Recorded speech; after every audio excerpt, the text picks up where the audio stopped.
side conversations may not be appropriate. He's muted. As of right now, yeah. As soon as he gets that right. Then you can turn these on, if anybody wants to hear.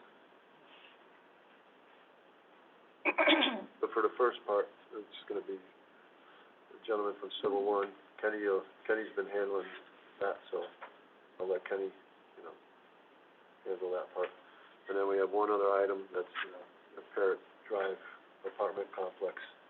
There was just some issues with the engineering, but as far as we're concerned, we can just... So will this be part of the public hearing, or the special meeting hearing? Yeah, we're gonna do both of them, the introduction from Civil One and then the Parrot Drive, project. We're just gonna, seeing that we don't have any wetlands issues, there's just some engineering issues, so we'll just approve it subject to the city engineer. Okay.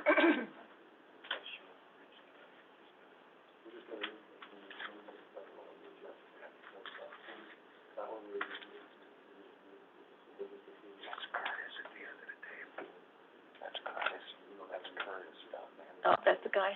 Okay. Looks like somebody's got something set up, so. Yeah, and here.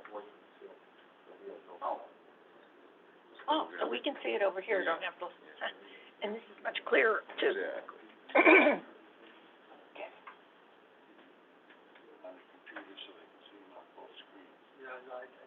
No, that's okay. Yeah, we could bring his thumb drive. Yeah. Sure.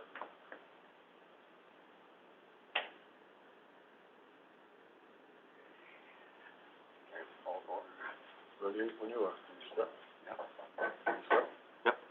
Okay, I'm gonna call the, special meeting of August the 12th. We'll start with the Pledge of Allegiance, but I promise you the flag's over there.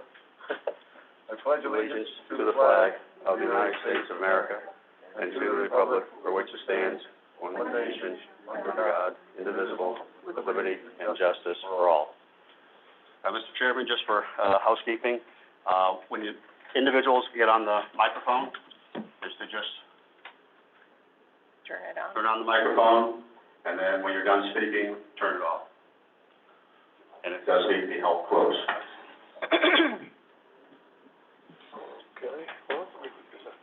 Okay, first item on the agenda today is, introduction of, peer review consultant, Civil One, and their scope of services for the, Shelter Ridge project.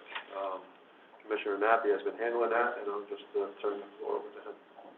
Thank you. Let me, just remind everybody, as, our chairman of the P&Z does, that this is being broadcast live, and it picks up the slightest, noise or discussion or talk, so, just so that you're all aware of this, it is being, broadcast live. Thank you, John and Garrett, for calling a special meeting. This is a special meeting of the commission. For the purpose, mainly is to introduce our new consultants. They go by Civil C1, and they are out of Shelton and Woodbury, I think, somewhere around there. And the principal in charge of Civil is here with us today. It's Curtis Jones. After Lantac issued that report, the commission decided that they did not have sufficient information to go ahead and deliberate on the wetlands issue with Shelter Ridge project. You know, Shelter Ridge project's, I think, 128 acres, bordered by Mill Street, Buddington, and Bridgeport Avenue. And it's quite an understanding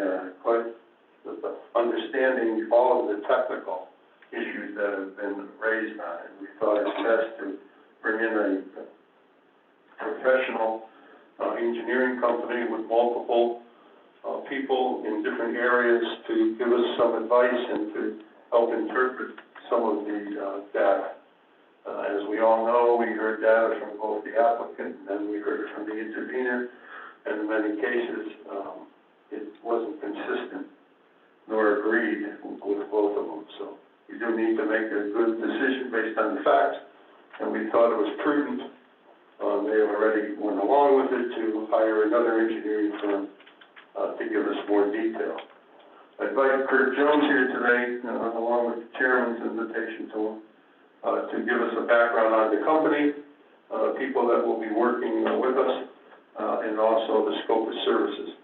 Keep keep in mind that this has to be done by September, 10th, and that they will give us a report, by August, 24th, I think. So let me just introduce Kurt Jones. Kurt, you can do it right from here. Thank you, Ken. Gotcha.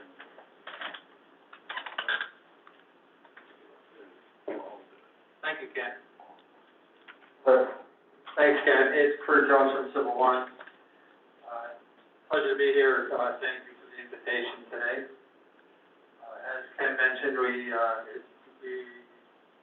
known as Civil One. We're civil engineering surveying firm. We teamed up with William Kenny and Associates from Fairfield to assist us with some of the environmental and wetlands expertise so that we can provide comprehensive report for your consideration. We have offices in Woodbury and Tree Corporate Park here in Shelton. We've been in business almost 30 years, done a wide range of projects on the private side as well as the public side. I joke with people a little bit that a parking lot's a parking lot, whether it's for a hospital or a school or whatever. So there's a lot of carryover between the different types of projects when it comes to the basic engineering principles involved. For this particular project, we have submitted our credentials and scope of work, which we discussed back and forth a little bit, and have been agreed upon. Basically, we're going to be reviewing the record of this development, everything that's in the public hearing record. I believe there were 8 hearings, a lot of testimony, different maps and figures and calculations. So we do have that information. We'll be conducting site walks to familiarize ourselves with the property. We did our first initial site walk yesterday to start to get some familiarity with the property. And we will be providing you with a detailed independent report analyzing the impact of the proposed development upon the wetlands, water quality, water quantity, any vernal pool impacts, and highlighting any anticipated adverse impacts from the development, as well as any mitigation measures that the applicant has proposed. We will determine the need, if any, for a hydrogeological analysis of the affected watershed. So we'll be basically looking at it, but not preparing a detailed hydrogeological analysis. And we'll perform the relative field inspections to support our findings. Review the submitted materials with you all to ascertain if a feasible and prudent alternative to mitigate the wetlands impact has been satisfied.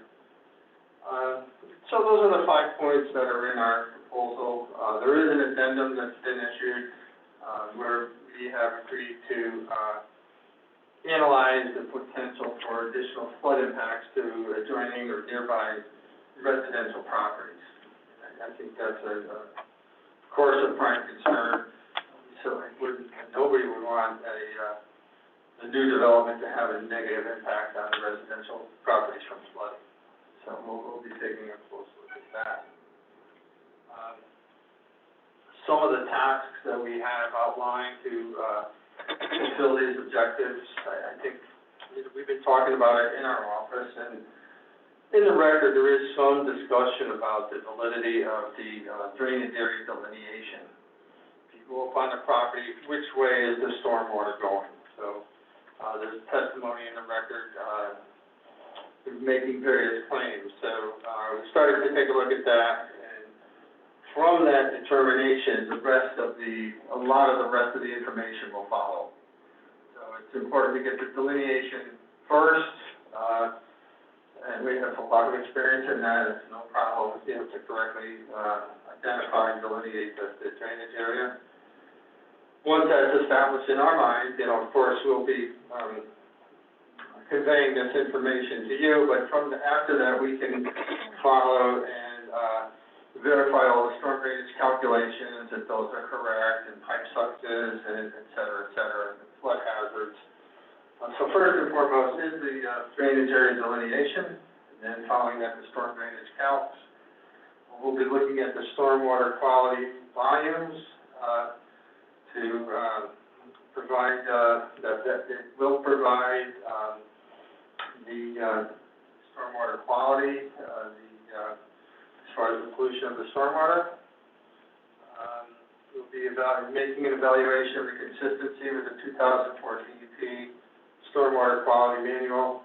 I think there was some discussion in there, in the record about that manual and how much it applies or doesn't apply. We think they're good guidelines to follow, and they will be a part of any DEP general stormwater permit that'll be necessary for the development.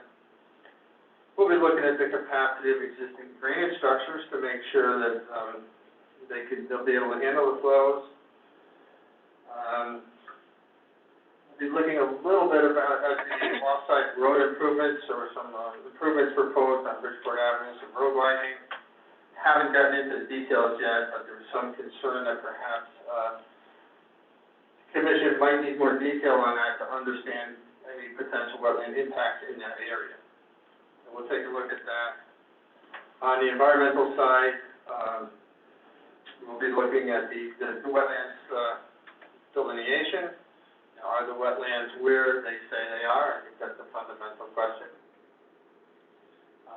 Be looking at the vernal pool characteristics and potential impacts to the vernal pool area, impacts to the wetlands, and a review of the mitigation measures. Other items may come up during our review. We've just started to scratch the surface, and we'll communicate those to you if indeed they do come up. So that's a brief overview of who we are and what we're going to do for you. And I would welcome any questions that you all might have. I can put on this mic. One thing that was very impressive, Kurt, if you just can tell us a little bit about your team. He's assembled a direct team of Brian Baker, who's an engineer, and he's the director of engineering. And more importantly, he asked if he could bring this person on, and it's William Kennedy. And Kennedy's a registered landscape architect. He's a certified professional wetland scientist, and he's a soil scientist. So with their experience and that of Kurt's, we felt that this was a good agency company to bring in and give us assistance. So let me, if I can, Mr. Chairman, make something clear, is that Civil C1 is not making our decision. Some people think that on the outside that we've hired this firm to make a decision for the commission. They are just assembling the record, they are assembling and analyzing the information that we have before us. And we're using them as our specialists on questions for that, and then, of course, we make our decision. So if you just want to tell us a little bit about Brian and Sure. As Ken mentioned, Brian is our Director of Engineering. He has been with us since 1996. We've done a lot of major projects together. Most of you are probably familiar with Torontic Energy Plant, so the site engineers up there. Involved a lot of teamwork, testimony for the siting council, and it was a great cooperative effort with the town of Oxford. We've also been down at the Harbor Point project in Stanford for about 8 or 9 years. That's several 100,000 square feet of space going there, 4,000 units, Harbor Front redevelopment. And Brian's been a key part in all of that. We also have 2 other, besides myself and Brian, as professional engineers. We have 2 more professional engineers on the staff. C1 Chow, he's got his master's degree from MIT. And Emily Jones has her engineering degree from RPI. And Emily's been with us since about 2004 or so. C1's been with us since about 2012. So we have a lot of experience as a team. William Kenny brings the whole environmental side into the equation. He, as Ken mentioned his, qualifications. He also has a team of landscape architects. I'm not familiar with every person on his team, but he does have 2 or 3 landscape architects and draftspeople and, support people to, support his objectives.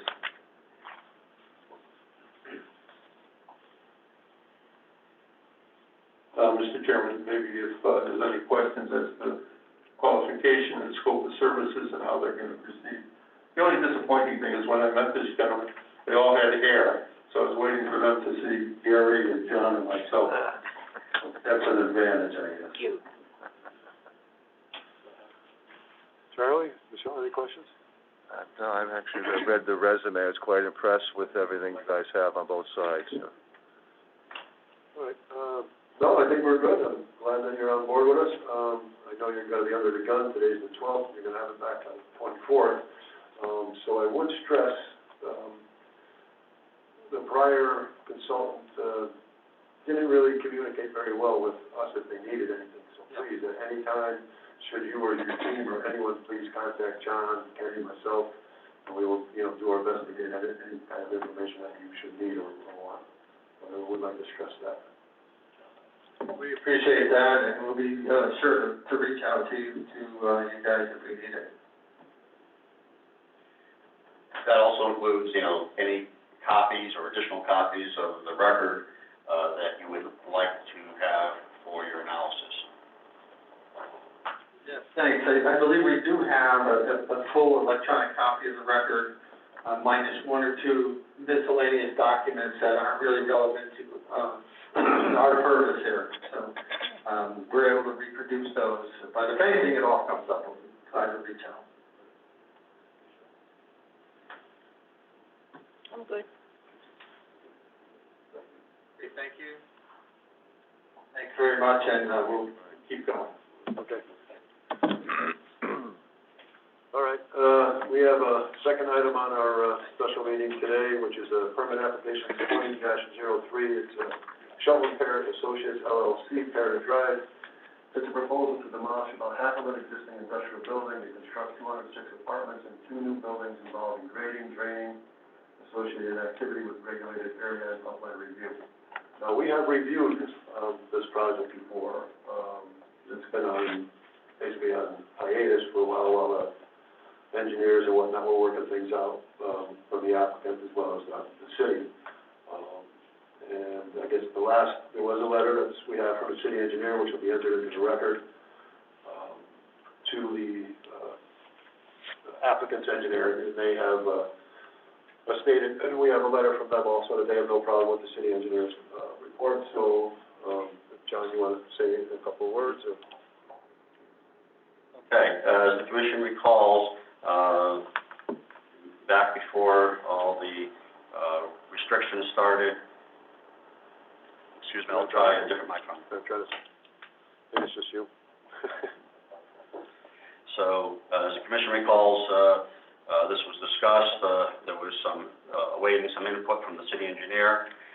There was a letter prepared by the city engineer addressed to Alex Rossetti, the planning and zoning administrator, dated July 21st, received by our office July 22nd, and then this in turn was forwarded to the applicant's agents. In exchanges of emails with the applicant's agents, not only did they agree to the items that was in staff's March report, but also they concurred with recommendations and suggestions from city engineers, some of which pertain to this commission, some of which are geared more for planning and zoning interests. I understand that there is a representative from Spafford Yorkland, the agent for the applicant, and he can probably respond to some of those or assurances.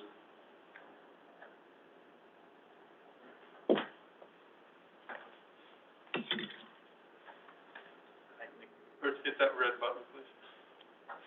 Hi, Nick Clark, Spafford Yorkland. Yes, we received the comments from the engineer and responded accordingly. And there was everything that he requested or additional information we provided. So so at this time, we have nothing more to add. Okay. All right, I think, then we could probably move this along. We'll, if I could have a motion to approve based on, final, So move. okay, John, with the motion by Charlie, second by Michelle. And then that'll be, contingent on the, final approval of the city. From the city engineer. Just a question on that, just realize that they do not have P and Z approval for this development. So I don't know whether you're saying you're gonna go ahead with the demolishing of the property, or what you're gonna do. Well, we are pursuing P and Z approval, so until we get that, nothing's gonna happen. Anything further? All those in favor? Aye.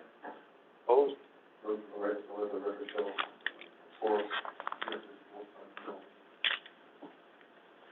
Anything further come before the, no? I don't think we can with a special meeting anyway, right, Jim? No. Okay, so, just a motion to adjourn. We can, discuss one thing, just to bring it up. John, do you have any other agenda items that we can get rid of? We haven't met so long. What's pending, and when can we schedule the next meeting? Because we'll be scheduling a lot of meetings with your group. It's good to get everything else out of the way. As far as, commission items, nothing pending. I do have a number of agent reviews that I have, conducted in, traditional fashion for the commission. There was one application on Canal Street that chairman was a resubmittal of a prior expired application, and to try and continue to move things around, I acted on that on the commission's behalf. That was, the Canal Street, also previously known as River Breeze, and, so those have been acted on. But in traditional fashion, I would put those on a upcoming meeting just for the commission's, concurrence of those actions that I took for them. Yeah, and just a note, on the River Breeze, there was absolutely no changes whatsoever in the project, so that's why I just told John, just, there's no sense in us, because there's nothing, we would have done it differently anyway, so. Okay, Kenny, all set? Okay, motion to adjourn, Michelle? So Second, Charlie? are we doing the next meeting? Are we assigning the next meeting? We should pick another date. Would that be September 10th? Is that correct? No. No, we gotta be in August. Well, we're adjourned anyway, okay, right? Did you want, You're lying. yeah, you're gonna have to stop that. Yeah, I think for actually scheduling a meeting, it's a little awkward because all the meetings are taking place in this room, typically between 10 o'clock and 2 o'clock for all the meetings that I'm aware of. And so it's coordinating with those other offices such as P and Z, Board of Aldermen, Fire Commission, or whatever else that may be needed here. So it's getting this room available, getting the, virtual meeting set up for the Zoom. Those things need to be, coordinated. Okay. So I would just try and canvass or ask for any information that the commissioners may have on what the best days. It's typically it's going to be a Tuesday, Wednesday, or a Thursday, Okay. depending on who has this space scheduled. Right. Kenny, we're all set? Adjourn? Yes.